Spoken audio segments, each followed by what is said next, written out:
Sejam bem-vindos ao Nota 20, programa da Rádio Observador, em parceria com a Iniciativa Educação. Viva, professor Nuno Crato. Ora, viva. Professor, esta semana vamos focar-nos na aprendizagem da leitura, na forma como se contornam as dificuldades. É este o sumário do nosso programa. Mas antes vamos à pergunta que deixámos no Twitter a semana passada, e era a seguinte: para as crianças com dificuldades iniciais de leitura, é necessário ensino dirigido ou ler muito? E 2/3 dos nossos ouvintes, 66%, responderam ensino dirigido. Professor Nuno Crato, os nossos ouvintes estão a ler bem a questão?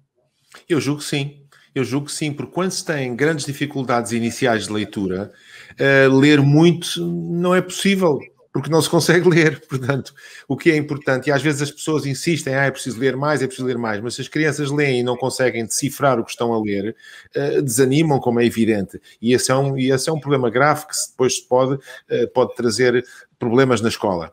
Ora, o que é preciso, de facto, é dirigi-las, ajudá-las a aprender a ler. E é para isso que temos hoje aqui uma convidada com um programa que é um pouco diferente dos anteriores. Porque nos programas anteriores nós discutimos muitas coisas, entre as quais o problema da leitura, e sendo este um programa em que a ciência fala com a educação, trouxemos para nós cientistas e pessoas que discutem do ponto de vista teórico como as coisas se fazem. Nós hoje temos o privilégio de ter connosco uma professora do primeiro ciclo, que é a professora tutora no programa Aprender a Ler, que nós desenvolvemos nos Açores e em muitos sítios do país, que a Iniciativa Educação ajuda a desenvolver. E como professora tutora, a sua função é ajudar jovens que têm extremas dificuldades de leitura a ultrapassar essas extremas dificuldades de leitura. Portanto, jovens que estão a perder-se em relação aos outros, que estão a ficar atrasados em relação aos outros. Portanto, é uma tarefa importantíssima, que é guiada pela ciência, porque existe muita ciência de leitura, mas necessita de muito, além da ciência, necessita de muita dedicação e muita experiência, que a professora que está connosco tem. Portanto, a professora que está connosco aplica um programa que está concebido de acordo com o que hoje melhor se sabe cientificamente sobre a leitura, e aplicando esse programa ajuda as nossas crianças a ultrapassar essas dificuldades. E, portanto, vamos então dar as boas-vindas à professora Catarina Medeiros, que é professora do primeiro ciclo na Ilha de São Miguel, nos Açores. Professora, bem-vinda ao Nota 20 desta semana. Olá, obrigada. Olá. Bem-vinda, Catarina. Obrigada. Professora, o professor Nuno Crato já fez aqui uma meia apresentação da sua envolvência neste programa A a Z da Iniciativa Educação. Como é que funcionam estas tutorias? Ora, nós temos um grupo de 8 alunos, inicialmente, do segundo ano. Portanto, são alunos que têm dificuldades na leitura, como já foi aqui dito. São alunos que encontram-se desmotivados, desinteressados, muitas vezes não querem ler, não gostam de ler. E estes alunos são retirados da sala de aula, 1 a 1, portanto nós temos um apoio muito individualizado, que é isto que se pretende agora, e atacar o problema do aluno. Se é na leitura, vamos então pôr este aluno a ler. Então, 1 a 1, por vezes 2, temos sessões de 45 minutos com eles, orientadas para a aprendizagem da leitura, muito focados nas suas dificuldades. 45 minutos por semana ou 45 minutos várias vezes por semana? Várias vezes por semana, 2 a 3 vezes por semana. E eles são retirados são retirados da sala de aula e depois regressam à sala de aula, e tudo isso é coordenado com as professoras tutoras, com as professoras titulares. Sim.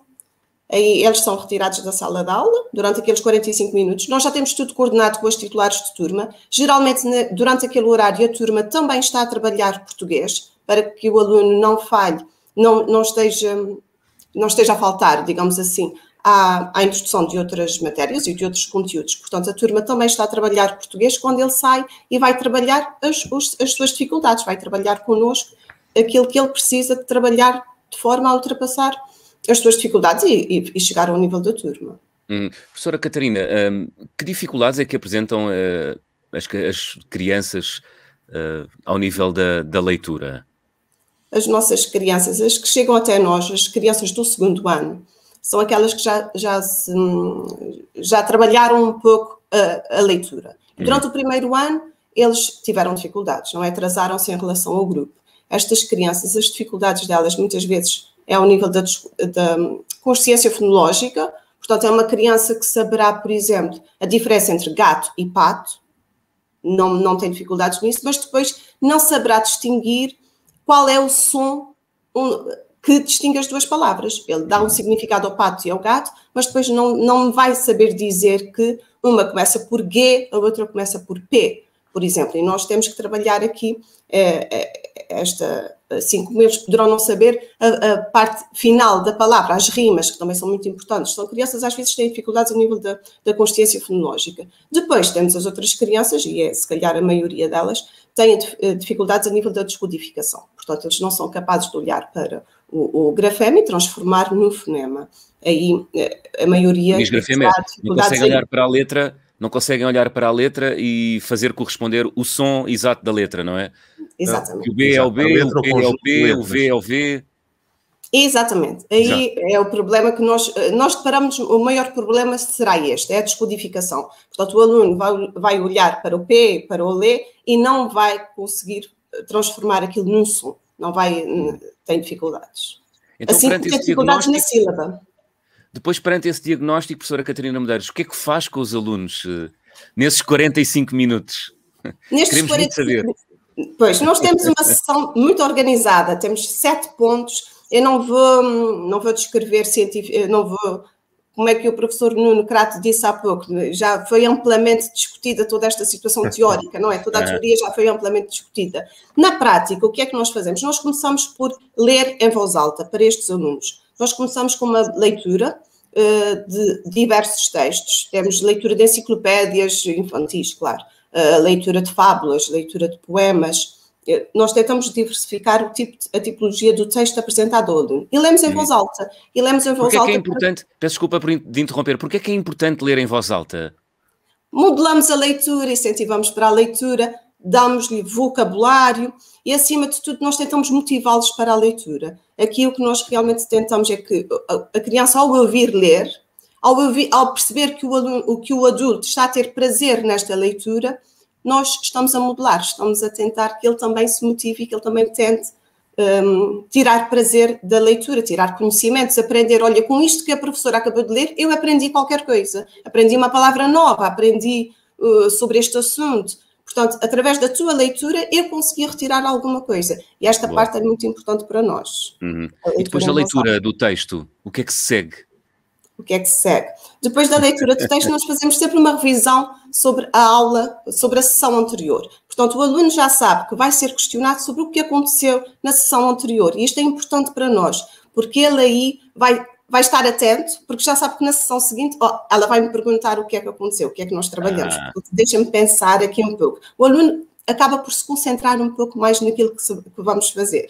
Ele acaba por ganhar ali nós ganhamos a sua atenção, porque ele sabe que vamos perguntar isto todas as vezes. Pois, eu já sei que vais perguntar isto, professor, e eu sei que a semana passada nós trabalhamos, ontem nós fizemos isto ou aquilo.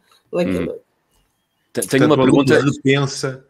Portanto, o aluno repensa aquilo que foi dito e aquilo que repensa fica na memória, não é? Quer dizer, até há quem diga que a memória é o resíduo do pensamento, é aquilo que fica do que nós estamos a pensar, não é? E por isso é tão importante que as crianças voltem a pensar sobre aquilo que a professora lhes ensinou da outra vez. Catarina, desculpe só agora fazer o papel de jornalista, eu não gosto. Não faz mal. Queria fazer uma pergunta. As crianças gostam de aprender, gostam de saber coisas novas, palavras novas. Elas adoram. A criança adora aprender. E quando uma criança me diz que eu não gosto da escola, eu não gosto de aprender, é completamente falso. Ela está desmotivada por aprender, claro que ela gosta. Toda a gente gosta de ter sucesso. Desmotivada pelo insucesso, não é? É que muitas vezes as pessoas seguem uma estratégia que é um pouco o contrário, que é pôr muitas bonecadas, muitas coisas, ver se as crianças se entusiasmam. As crianças entusiasmam-se quando começam a ter sucesso, não é? O sucesso é o único motor da motivação. Assim que a criança começa a ter sucesso, nós não precisa de bonecos, não precisa de brincar, não precisamos aqui de andar a fazer a cambalhota. Precisamos é de pô-los a ler, precisamos é de pô-los a ter sucesso e o resto surge naturalmente. Muito bem. Eu também não quero fazer aqui o papel de sindicalista dos alunos, mas, professora Catarina, esse método que aplica de ajuda suplementar aos alunos que têm dificuldades na leitura, e a pergunta é muito provocatória, não é um bocadinho rotineiro? ou a rotina Não. aqui é amiga da aprendizagem? A rotina é amiga da aprendizagem, sem sombra de dúvida. A criança gosta de rotina, a rotina traz segurança. A criança, quando sabe exatamente o que é que se espera dela, a criança sente segurança. A criança sabe o que é que vai fazer a seguir, ela sabe exatamente o que é que vai acontecer e isto dá à criança muita segurança, sem sombra de dúvida. A criança não precisa de muitas coisas. A criança precisa de saber exatamente o que é que vai fazer agora e a seguir o que é que eu vou fazer, e toda esta rotina cria segurança, não cria desmotivação, de forma alguma. E as crianças gostam destas rotinas, gostam de repetir, gostam de ouvir novamente a mesma coisa, porque depois, à segunda, e à terceira e à quarta, eles já dominam aquilo. Portanto, e nesse sentido, e nessas aulas quase dirigidas que dá a 1 ou 2 alunos que têm as tais dificuldades de aprendizagem, não se fica apenas pela leitura de um texto ou pela matéria que vai dar na aula seguinte. Faz exercícios com eles, executa exercícios ou não? É já a seguir. Agora nós começamos a parte dos exercícios propriamente ditos. Nós agora temos a parte... E que exercícios é que desenvolve com crianças que têm dificuldades de aprendizagem no domínio da leitura, professora Catarina Medeiros? Nós começamos pela leitura de palavras repetidas. Nós começamos pela leitura repetida. Portanto, e esta parte o que é a leitura repetida? Peço desculpa estar a ser tão chato. Não, nós temos uma lista. Poderá ser uma lista de palavras, em que a criança vai ler aquela lista de palavras. Pode ser no texto, podemos selecionar, sublinhar algumas palavras e ele vai ler apenas aquelas palavras. Portanto, e ele vai repetir aquelas leituras. E vai repetir 2, 3 vezes, conforme aquilo que ele necessitar. E isso ajuda também a... Diga. São leituras repetidas padrão, ou seja, valem para todas as crianças que têm dificuldades na aprendizagem da leitura, ou são leituras repetidas de palavras que têm dificuldade acrescida para essa criança? Exatamente, são palavras que são dirigidas para estas crianças. Cada criança tem as suas palavras, a sua lista, conforme as suas necessidades. Ela poderá estar num nível de consoante vogal, portanto, ele só faz leitura de sílabas de consoante vogal, consoante vogal, vogal, e aí a lista de palavras da criança, imagina que está em consoante vogal, vai ter só caneca, panela, portanto, as sílabas serão só consoante vogal. Depois passamos à consoante vogal, vogal, aí já entram os ditongos. E depois temos as outras crianças que já estão a trabalhar os padrões ortográficos, os prejos, os belejos, o nhê, o lhe. Portanto, as listas de palavras são quase personalizadas, de acordo com a dificuldade que aquela criança tem e em que nível de leitura é que ela está. Isso a tarefa que a professora Catarina Medeiros desempenha é quase um privilégio, porque trabalha diretamente com 1 ou 2 alunos, isso é fantástico. Os alunos reconhecem o esforço que a professora Catarina reconhecem o esforço que emprega no seu dia-a-dia? Claro que sim, eles adoram, eles adoram. Não é por ser comigo, não é? Acho que eles devem gostar de todas as tutoras, porque na realidade nós chegamos ali, nós quando aparecemos na vida escolar destes alunos, eles acabam por perceber que esta pessoa vai me ajudar. Esta pessoa está aqui não para se rir, como se calhar na sala de aula, eles já experienciaram situações em que a dificuldade deles foi demasiado exposta. Portanto, ele teve muitas dificuldades na leitura de determinada palavra ou de determinado texto, por isso simplesmente não conseguiu ler de forma alguma, não descodificou nada. E os colegas riem-se às vezes, não é? Sabemos que as crianças às vezes são um bocadinho cruéis, não é? As crianças são muito cruéis. A turma é um núcleo muito cruel. A sala de aula é um espaço extremamente cruel para estas crianças que têm dificuldades, por exemplo. Agora deixa-me perguntar. É um bloqueio? Os outros alunos podem bloquear o processo de aprendizagem de uma criança que tem dificuldades manifestas? Podem. Isto pode acontecer. Isto pode acontecer porque a criança, quando começa a ler, e se não lê de uma forma fluente, minimamente fluente, aproximada ao nível do grupo, quando ele está ali e não sai a palavra, ele sabe perfeitamente, ele olha à sua volta e ele sabe perfeitamente, olha, eu estou abaixo deles, da minha turma. A minha turma já consegue e eu não. Portanto, e isto o que é que acontece? O que é que faz? A criança já não quer ler Se isto aconteceu na segunda-feira, na terça ele vai evitar ler, vai pedir para ir à casa de banho, na hora da leitura, vai dizer que está mal disposto, por exemplo, ou que tem dores de cabeça, porque não vai querer ler em voz alta novamente. E isto depois, claro, quanto menos lê, quanto menos...